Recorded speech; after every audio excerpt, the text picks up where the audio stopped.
All industries change. They have to meet the evolving needs of the public, to keep up with new technology, and even future-proof itself against an erratic environment. And over the past decades, NCDOT has worked hard to stay ahead of the curve by embracing that change. But there's something that doesn't add up for the department, and really the entire industry of transportation. The investment model that the department has to rely on is from the early 1990s. That means it hasn't been touched since the kids from Saved by the Bell ruled Bayside and an MC named Hammer sold millions of cassettes. This is Bert DePsycho. He works for the DOT. He understands a thing or two about funding. In North Carolina, transportation is paid from two major sources. One that comes from the federal government that is heavily reliant on the federal gas tax.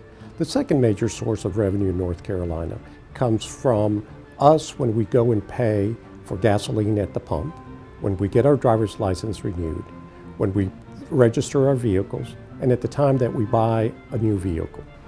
I thought of another thing to put in there. Hold that thought, Bert. You mentioned the gas tax a bunch. Let's explain what that gas tax is. The gas tax is a fee or percentage collected at the point of sale when someone fills up at the pump. For example, North Carolina's gas tax is currently 36.2 cents per gallon. To understand how important that gas tax is, it makes up more than 50% of the state's investment model and more than 70% of the federal model North Carolina relies on. It's a good thing we can rely on that gas tax forever.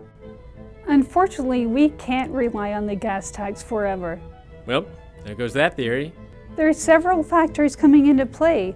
The fuel efficiency standards continue to improve. Consumers are starting to favor electric cars or hybrid cars. Families are going to start to choose to reduce their car fleet in favor of car share or ride sharing services. If we can't rely on the gas tax, what do we do? Because the transportation investment needs are only growing.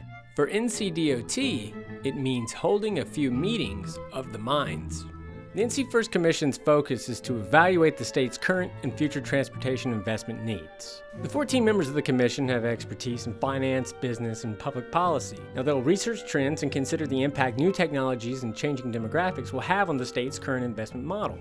And they'll make recommendations to address these changes to this man, Transportation Secretary Jim Trogdon.